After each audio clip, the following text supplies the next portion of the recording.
The people say that, Web3 doesn't solve a problem. It's looking for a use case. Technically, they might be true if they're talking about the technical implications. But if they're talking about the values, they're just wrong. Like there's a lot of really, really, really positive things here that we need to solve for. Trust and ownership being probably the two biggest.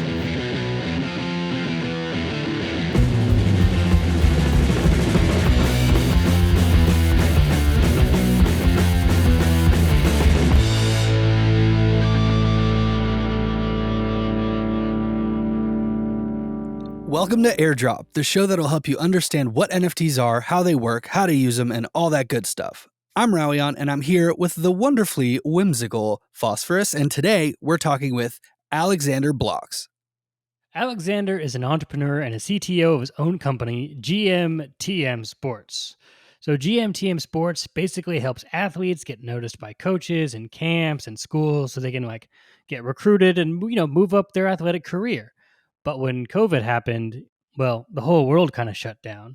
And so then his clients started asking him, what about this NFT thing is happening, right? It was all around that same time that, NFT summer was just taking off. And so they asked him, and Alexander really didn't know what to say. So he did what any good entrepreneur would do, and he started making NFTs so he could tell his clients how NFTs work and how they could use them.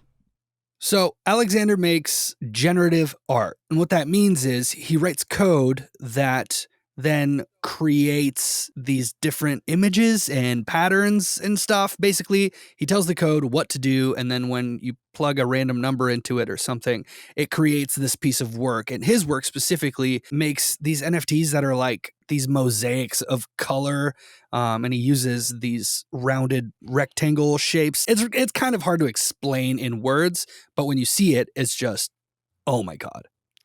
Which is why, if you need to see these images, we'll have all links in the description so you can look at them, because this is something you kind of got to look at. Yeah, I got a little lost while we were interviewing him, looking at the images. Yeah, so if you're watching on YouTube, I put the images on the screen so you'll be able to see what we're looking at.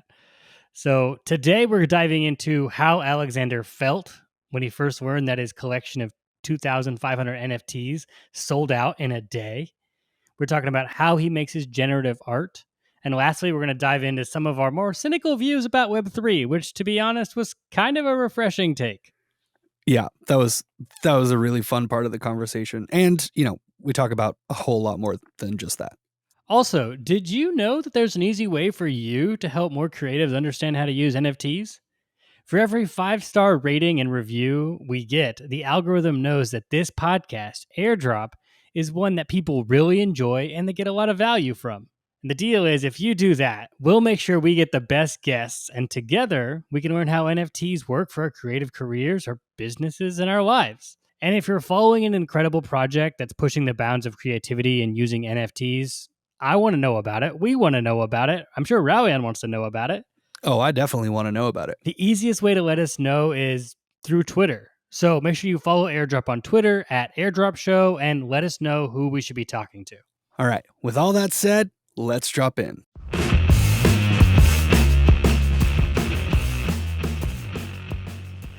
All right, Alexander, thanks for being on the show. Yeah, of course. Thank you for having me. Excited. Awesome. We are also excited. I think this is going to be a really good conversation. We're going to start it by asking the same question we always ask everybody that comes on the show. And that question is, can you explain NFTs in the simplest possible way, like you were talking to your mom or your grandma or someone who has no context? Yeah, I love this question because we're probably all doing it a little bit different. I would say that it's kind of like a file format more than anything. It can be a lot of different things. So to say an NFT is this, I think is a bit too simple. I think it's a way of storing data. In this case, it's either on-chain data or pointers to off-chain data. In the context of art, which is sort of where I live right now, when you go to like a local art fest, whatever neighborhood thing going on, there's local artists everywhere. And then the print of a piece of art might be $25, $50 or whatever. And then the original is like $2,000. You're like, oh my God. I see NFTs as that original in the world of digital art. right? So like you can right click and save, and that's your print, and that, you know, is worth, you know, maybe a little bit to somebody if you turn it into a physical thing. But the original signed version is going to be that NFT. It's kind of like you can have a picture of Starry Night, but that doesn't mean you own Starry Night. If you've ever been to a college dorm room, plenty of people have Starry Night up on the wall or whatever else. For some reason, it's always that painting. I mean? Yeah. Right. It's always that painting. That's what they sell. And like the little poster thing that shows up at the student union or whatever. It's kind of like that. So when I issue an NFT, I see that as like the original signed one versus like the prints that might exist, or, you know, something like that, for an analogy. I really like that. That's really good. It is always Starry Night. Why is that? It's Starry Night, or like a poster from Pulp Fiction. Oh, yeah. Like, but there's like 5 of them that like you can predict, and I bet it maps to personality types too. I bet we can come at it that way. Oh, for sure. But that's a whole other episode. Yeah, it's a whole different podcast, man. So I first, Alexander, stumbled upon your work as I was going through Stacks, and I would see this mosaic and what it looked like of these different shapes all put together. And I did some digging. I was like, what is this? What's going on? And you make generative art. Could you kind of explain what generative art is? Yeah, there's probably 3 categories that come to mind. Generative art is anything that's either automated or semi-automated within art, right? So it doesn't have to be code to be generative. In fact, the stuff that Dial is doing, I think he uses sound or something like that. I actually see that as generative.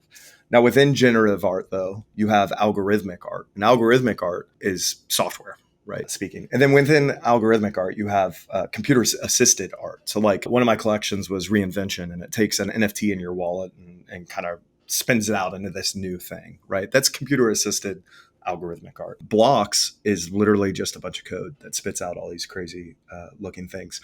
Frontier was my attempt to like kind of do both. It was like 2 projects in one. But the short answer is I use software to create stuff. So the art isn't just the output, it's the actual code that I'm writing that does it. So you're not drawing anything, you're not laying anything out or like picking colors. You just put in the code and it spits out images. Yeah, I mean, sometimes I'll focus on composition. With Frontier, I did like an illustration on my iPad, and then I used code to create what is in essence a digital kaleidoscope on top. So the idea is the further I got away from that core idea at the bottom, the more complex it was and the more hard it was to see. So I actually wrote a Medium post on that, comparing it to entrepreneurship, which I am an entrepreneur. I have a startup. And when you're going through it, sometimes you don't necessarily know the destination. You can't really see it. You just know the direction. Frontier was my super sort of artsy-fartsy abstract way of expressing that. Yeah, I'm looking at Frontier and Blocks right now. Really cool. And, you know, like I'm hearing you talk about Frontier and how it all works, you know, having like that illustration, and then it's almost like the code is generating these like peek through stencil kind of things on top of it. Yeah. Right. Yeah. It's a surprising amount of variation for, you know, what is ultimately a simple idea. And then of course, because that's not good enough for me, that Frontier is actually Morse code. Okay. So Blocks is actually binary. A lot of people miss that. The blocks that have colored backgrounds are 1, and the white backgrounds are 0s. So a lot of my artwork actually has this like extra dimension of being this super nerdy thing that you can decode. Okay, I need to stop looking because did I just go too far? Did I take it too far? No, that was great. I'm saying I need to stop looking at these because I'm going to forget to keep doing this interview because I've already favorited a couple of them here. Appreciate that, man. I'm all about that rabbit hole. Yeah. So, yeah, I mean, I wanted to just ask you, tell me about that first NFT that you created. Like, how did you find this? How did you find Web3? When did you know you wanted to, like, I'm going to make an NFT? Like, when did that happen? All right. So a little backstory. I'm just kind of a tried and true computer nerdy programmer guy. I started coding in 1980s with C. I've come up through the internet. I've come up with this kind of stuff. I consider it part of my job to live at the forefront and at least know what's coming. I might be skeptical, and there's certain aspects of Web3 that I'm still very much skeptical about, but I consider it part of my job to understand it and not just understand it at a superficial level, but really understand it. And the only way to do that for me is to jump in and start building and breaking things. NFTs were kind of that. So separately, I was diagnosed as dyslexic when I was a kid. That's how I got into computers. It was 1980s, so it was early, and I had to change schools to somebody who would let me type stuff and all that kind of stuff. But that's largely how I ended up programming. And one of the ways I started programming is by learning how to make art with the computer. I'm a very creative guy.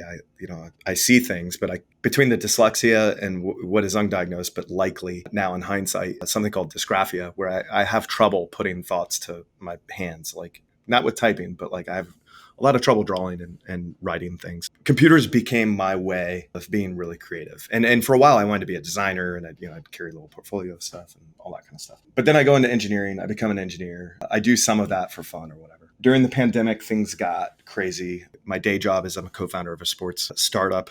As most people know, sports were shut down for 2 years, largely globally. That was really tough. Started being creative as a way of like kind of handling that anxiety of freaking, just getting through it, basically. Meanwhile, we had a lot of customers asking us about NFTs, because NFTs and sports are kind of a natural pairing. And I needed to learn more about it. I was familiar with crypto. I've been following Bitcoin from probably about 2011. So I was early on that. I didn't really invest heavily into it, but, just playing with it and following it, and kind of felt, behind on some of the Web3 and NFT aspects.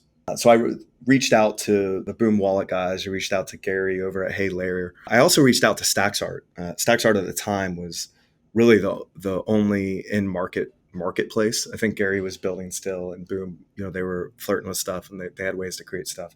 But StacksArt was actually selling stuff. Reached out to see if they had an API we may be able to use just to have a comp against what Hey Layer was doing. They did not, but they were like, this is what we're doing. We just put up art up. And I was like, hey, well, I do some things, sometimes maybe I send you some of my art, and if it's a fit, let me know. They said, sure. I sent them a early rendition on blocks, and we're really excited about it, which kind of surprised me. And then I was thinking, okay, it'll be like a small collection, whatever. And they're like, no, we want 2,500 of them. Generated 2,500 of them. And then, I sent them over the files. I put it up. I went about my day. I came home that night and they had sold out. And, there's all these people asking me questions about it and wanting more. And wow, just kind of this wild sort of thing. I had never considered doing art in any sort of professional or semi-professional thing. It was just something I was doing to clear my head. It keeps my fingers busy. It helps me practice code. And I get these sort of visions of stuff and these designs, and code is how I make them real. Frontier came pretty soon after that. Part of that was, it was an idea that was stuck in my head. And in order to get it out of my head, I have to build the thing that's in there. But I remember telling my wife, I'm like, look, the first one, there's a lot of timing in that. It's early in Stacks, who knows? But if I can do it again, right? Like if people like Frontier too, then, maybe there's something here. And then we put up Frontier, and blocks sold out in hours. Frontier sold out in minutes. I think it was a single block. Wow. And at that point I was like, all right, maybe I can do this. And I've been steering into it and trying to get better and trying to push myself. Every Sunday, mostly every Sunday is kind of art day. And that's when I play. That's incredible. I love that you just need to try it out just to see what's all this about, so you can use it for, life and business and as things happen. And you just kind of stumbled into this. Like, if people are going to come to me and ask me questions and treat me like an authority on it because of my role, I need to actually be an authority on it, right? Right. Otherwise, you're just kind of making it up, and that's not my style. So, I dove in, and what I found though is a tremendous community. I've made a lot of friends. I like to think my art is evolving and improving and getting better, and I'm having a lot of fun. And really from an art therapy point of view, I found a lot of value in that. I've always sought creative endeavors for that, but now it's interactive. Now there's a feedback loop to it, instead of like me building like a blocks prototype and just be like, okay, that's cool. Then I throw it in a folder and I ignore it. Now I'm able to put something on Twitter or release something. I have a new collection called Sketchbook, which is like just one of one like ideas that are in my head, and then get immediate feedback on it and build that community. And that's been really enjoyable. Like, I've been issuing physical prints with Sketchbook. And icearc.btc bought the second one. It was a picture of a bear that I made when the bear market started. That was cool. And actually, yeah, thank you. But I was actually able to give it to him in person, which was, in my opinion, even cooler, right? We were able to sit down and get to know one another. And I think we just sat there and BS'd and built a bridge and made a friend. And that's what's really cool about the stacks community, I think. Okay, I'm a little nerding out now. So you're talking about how you putting things from your head through your hands to paper is really hard for you. You use a type and you type it out and you code, but you're still seeing things visually in your head, right? Oh yeah, constantly. Every time I close my eyes, I have a new idea. So tell me about this process. Like, let's talk about the bear specifically. Yeah, that was awesome. Yeah, that's so different than anything else I've seen with you. Can you go through your process? How do you make images like that? What are you doing? So the bear was computer assisted more than like it's not like I typed an algorithm that was like, make me a bear. It's not like DALL-E. I found an image I searched through far too many images of bears to find the shape that I wanted. I wanted a bear like standing up and like growling, kind of rough idea. And then I started with like an outline of that, if that makes sense. And then once you have like the structure of it, how do you make it? And you can, if you think of it like, it's like chunky pointillism in a way. So like if you're familiar with Reinvention was code that everybody was asking me to do more with the blocks design, and I didn't want to revisit it exactly. I wanted to try to take the shape of it and do something. So Reinvention takes an NFT in your wallet and then turns it into like what I call blocks shape, which is like, it's like a square, but with like randomly rounded corners. So you never quite know what you got. Very like Bohas kind of 1960s retro sort of look, or, whatever that time period. I guess Bohas was before that, but you know what I mean? That mid-century sort of look. The bear was kind of like that, but more sloppy. One of the things I didn't like about Reinvention was it almost wasn't too abstract for me. It was too structured, but it had to be because I was trying to represent something that was in your wallet. With the bear, I had way more freedom to play. So I experimented with different shapes. I experimented with some of them being filled in, some of them not, some of them just being circles, or whatever, to come up with something that looks right. And then you're trying to fill in that outline in a way that is visually appealing using randomness, basically. Like, what kind of distribution do you want those things to go? I have some stuff coming out, which is a sort of an iteration of the algorithm that made the bear that is smarter about using different sizes in different places based on the lightness or the darkness that I'm trying to, just like you would in maybe a more traditional mosaic, and sort of playing with opacity and stuff like that. But that's sort of the process. Now that it's written, I can build on it and do more and more complex stuff, which is a lot of fun. So at first you had to like write this code out. I started with me drawing like the shape. Once I had the shape, then it was like, okay, how do I translate that to code? That is so cool. I would love to watch a tutorial on how to do that. You just explaining it out piece by piece, and I'm just enraptured watch you do this. So the way, if you want to get started, there's a book called The Nature of Code, and it's about processing. Processing is a framework. Processing was originally created in Java. There's now a JavaScript version of it called p5.js. Really easy framework to get started, but one of those things where like you can just keep going. So like you can do basics, you can get far really quick, but then you can just keep going deeper and deeper and deeper. So I recommend people check that out, the book and the framework. There's tons of stuff online.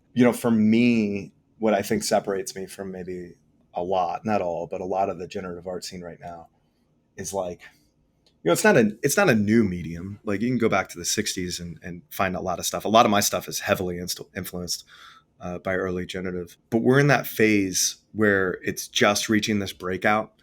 And everybody's competing on complexity and technique in a way. And in doing that, sometimes you lose point of view. And if you think of art as just another way of storytelling, like I love to write, I love to express myself in that form.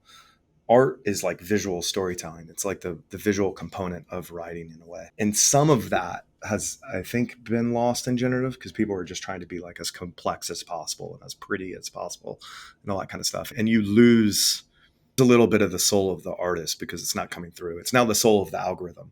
And in some cases, that's the point. Like Fidenza's been praised for that. Fidenza is a work by a guy named Tyler Hobbs, who's like the Michael Jordan generative right now. And Fidenza, in a way, it's like you can see the soul of the algorithm. Look what the algorithm did. And that's amazing. It's random. People push that like really hard. And I think that's an exceptional case of it. But if you can take it a step further and actually try to say something. Frontier was definitely that. Blocks, I didn't steer into that maybe as hard as I would have with what I know now, largely because I didn't think anybody was going to buy any of them. But blocks, the idea was to take, there's a woman named Vera Molnar, which is like one of the early greats of generative, and she did a lot with squares. And I didn't use her kind of squares. I made them a little bit more retro. And I was actually aiming for a woman named Mary Blair, who's a early Disney artist around that same time. She was the only female Disney artist. Vera was like the only generative female artist, or one of them. And how do I like combine those two styles? And that was blocks. And the idea of doing that was, it was one of the first generative art collections on Stacks. I think it was the second. This is number one had hash or whatever it was called. So that it was like, let's do a throwback piece to like reset it in a way. But the point is, that's a ramble, but the point is I had a point of view, right? I was trying to express a specific idea through the artwork, not just create something that looked kind of funky and cool. You want it to be both, right? You want it to stand alone if somebody doesn't know the backstory. But when you can combine those two things, that's when I think it's really powerful.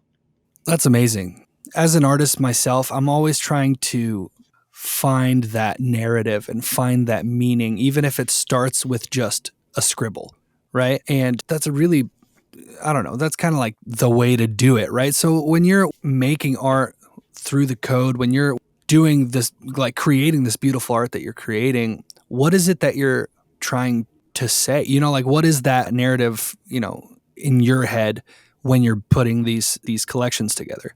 Yeah.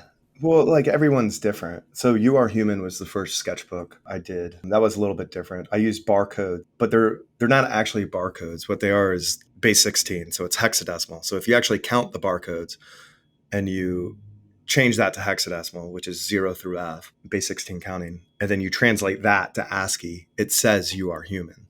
So it looks like a bunch of barcodes and it's nicely composition, kind of rule of thirds thing going on. It's actually saying something. And the You Are Human thing, this space talks about the metaverse so damn much. And respectfully, Yeah, for sure. Respectfully, I'm over it. Like, the metaverse is cool. I love VR, all that kind of stuff. But people who are trying to use technology to replace the real world are, in my opinion, kind of missing the point. It's about improving the actual world. So the description of You Are Human was actual verse, greater than metaverse. We should be using our superpowers in this world to make the world more fair, more accessible, more equitable, more enjoyable for everyone we can. And I think sometimes that gets lost in translation, right? It's all about how do we create something really addictive so we can pump the price of this or that. And I think that's wrong, frankly. Yeah. I mean, why do anything if that thing is going to be making the world a worse place? Well, and tech used to be that way. I was on the come up. I was a kid, but I was 80s and started my first internet company in 93, which was an ISP. And then, I had a company that sold to AOL in 2008, and that got started in, I don't know, 04 or 05 or 06, somewhere in there. And back then, this was the sort of the hacker ethos. This was like the code of conduct was, how do we do this stuff to make the world better? And there was almost like a hippie vibe that was like a through line through it all a little bit. And not left or right hippie vibe, but I mean like altruistic. Somewhere we lost the plot, right? Somewhere it became like, how do we make as much money as possible? I mean, consider one of the biggest tech companies in the world is probably Snapchat, at least from a social media standpoint. And that literally was built for teenagers to sext each other with. Like, how sad is that? Like that's what we decided to reward. That's the thing that we all got behind. That wouldn't have happened, in years prior. I think somewhere we lost it. And to some extent, Web3, I think is, and you see this with Stacks, right? You see it in how Monib talks about it, where you see that altruistic, let's go slow to make the world better kind of approach, which I think is one of the things that resonates with me versus other projects that are just like, pump, pump, pump, pump, pump. Right. I don't know. I hope Web3 can hold on to that. I hope the bear market kind of flushes some of that stuff out a little bit. Yeah, that's what I wanted to ask. Do you think we can establish and then maintain that ethos in Web3? Yeah, I do actually. A lot of people in my world who maybe are a little bit more anti Web3 disagree. But if you subscribe to the idea as like, look, this is exploratory stuff. It is not yet ready for prime time, but we're going to figure it out together, and we're going to go slow, and we're going to try some things that are going to work. We're going to try some things that don't, and we're going to develop what a sense of this is over time. If you can build a community of people of like minds that believe what we believe, bear market, bull market, all that becomes irrelevant. And I think you see that in stacks. I think you see it in the Megapont community, especially. I don't think, the bear market, all these people freaking out right now. I don't think the Megapont community has skipped a beat. That's just as vibrant as it's ever been in that Discord channel. And I think I don't want to say it's unique to stacks because I don't know. I'm not involved in a lot of other ecosystems, but I think it's something special that's about stacks. Yeah, there is something there. We're in this new technology, and you have a very interesting viewpoint because you were there for the .com bubble and the hype around that.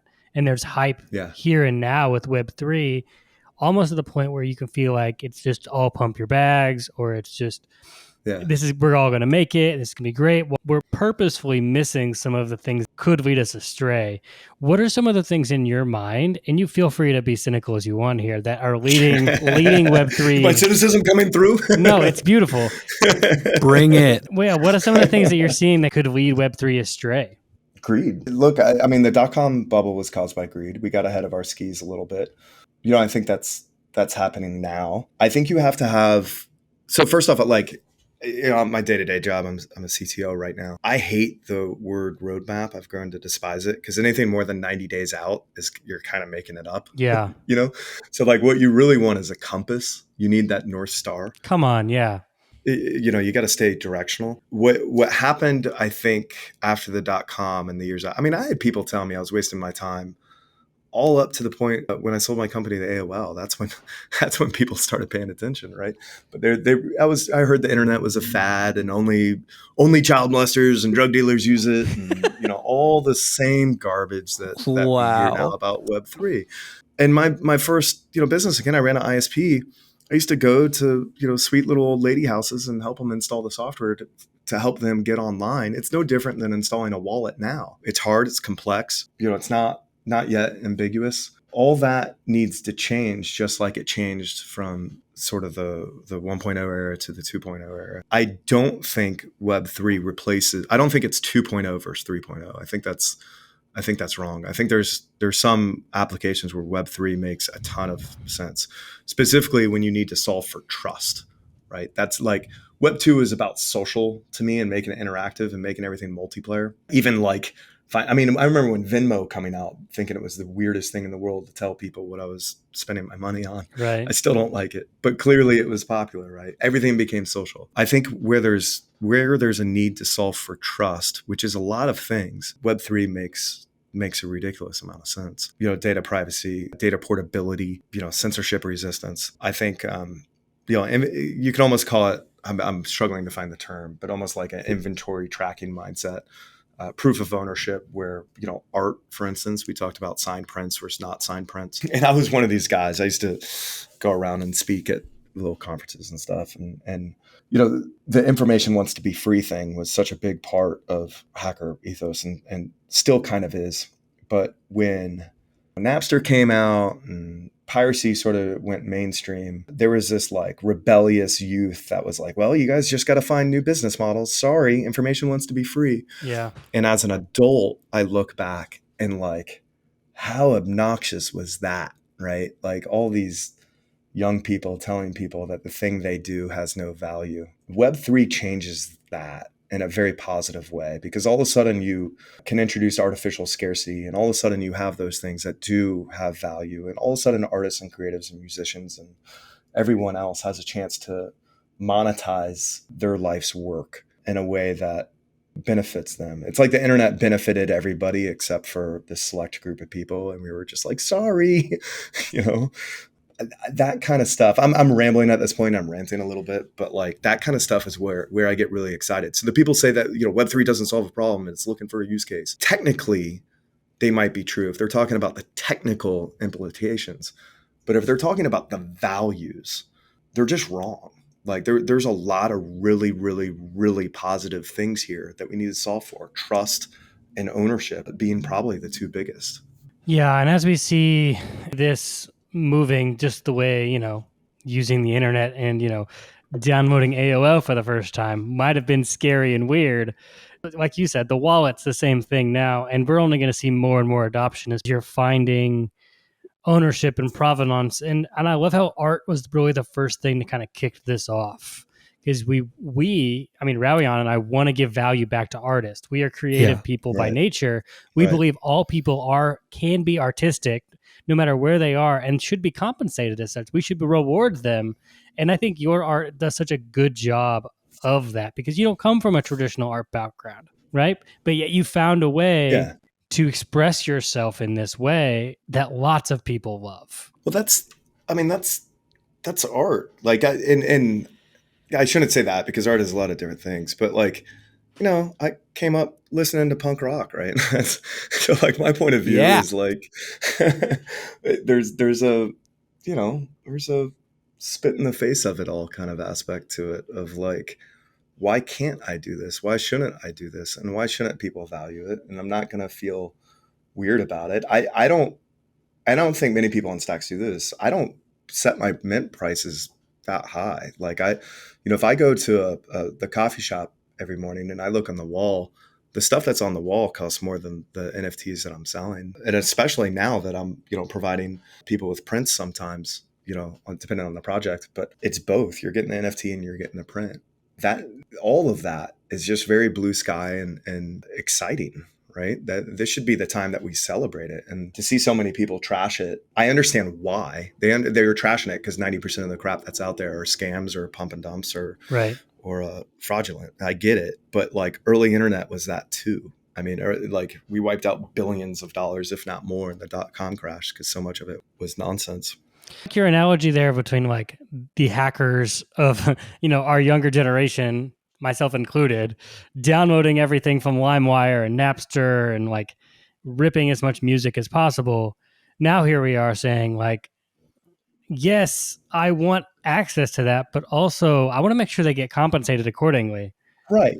And I think some of that is, I hope, maybe wisdom, compared to who I was when I was a kid. But like, I remember thinking Lars from Metallica was dead wrong and just a jerk and all this kind of stuff when he went after Napster. And like, now it's like, man, that dude saved an entire industry. Like, if it wasn't for that, I don't know if we'd have Spotify. And I know that Spotify might not be as good for artists as, buying albums or whatever. But I think it's an evolution in the right direction. The reason we were pirating stuff is because we didn't want those physical CDs. And it was cheaper and easier and more accessible. And I could hear a song, immediately go to Napster and find it. As opposed to getting in my car and driving to a record store on Monday when it opens. Right. You know what I mean? Like we wanted the convenience. And now that we have, maybe that's why we're more mature about the whole thing. I mean, and Web 2 taught us that we could all be creative and that we saw so many people make money just posting themselves online about what they're eating or cooking or this and that, and there's something to share. And influencer culture went through the roof. And now with Web3, I'm seeing this and I'm like, this is a place where we can monetize on a deeper level and build a community around something. I don't know. I think there's an evolution here that I'm excited about Web3. I don't know how this conversation got about Web3. Right. Yeah, it's me being an old man ranting about stuff. We love it. I love it. We love it. That's my bad. No, I love it. Yeah. So with your art, right? You mentioned the book. You sent the book to me and I went through the first page and went, this is awesome. And then I was like, I'm over my head here a little bit. Sure.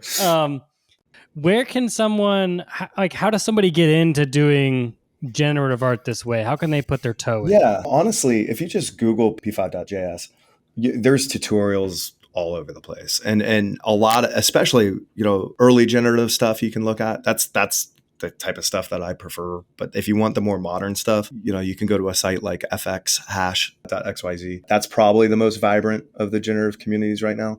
Artblocks.io is considered sort of the gold standard. That's where Fidenza and those collections are. And you can just see what people are doing. If you're technical, you can figure out how to view the source code of a lot of that stuff. It renders it in an iframe. Then sometimes you can kind of backwards engineer it depending on how complex it is to see what techniques they're using. But there's just a wealth of tutorials.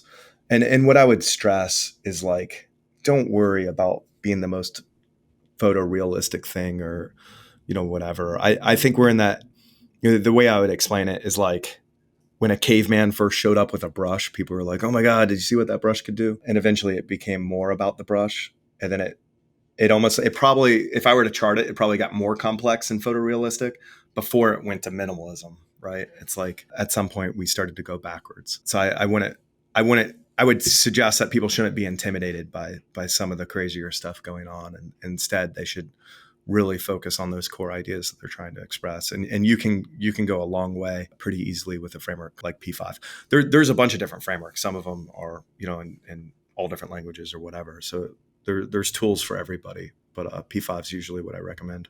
All right. I took notes, said, don't be intimidated. Just try it and then hang out with Alex online. Yeah. You go. Where can people hang out with you online? So I am in Discord from time to time. I do have my own for this project, CODE.ART. If you go, that's the domain, CODE.ART. There is a Discord channel for it. The goal of that, and again, this is sort of a hobby project, so it's taken me a minute, but is to build a site that helps people get involved in generative art. I want to have, resources on there to help people get started, build it all the way to even a basic mint functionality. But we're going to start slow. Reinvention was a project I had referenced a couple times. We have part 2 of that coming up, which is an interactive mint where people can use it as like a creator tool to come up with their own, which will be really, really cool. But yeah, that's my CODE.ART plug. Yeah, and I'm really excited for all of your sketchbook stuff coming out. I'll be watching that very intently. Yeah, Alexander.btc. Alex, good to have you on the show. Yes, sir. Thank you for coming on. Thank you for having me.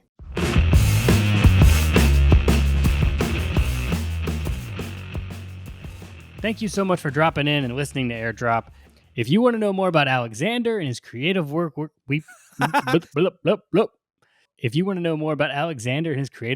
put links in the description where you can find all that good stuff. Yeah, and make sure you follow Airdrop on Twitter at Airdrop Show, and please, please, please rate and review the podcast. It's really going to help more people find us so that we can all learn more about NFTs together. Thanks for dropping in this week. We'll see you next week. And remember, like Walt Disney said, we keep moving forward, opening new doors and doing new things because we're curious, and curiosity keeps leading us down new paths.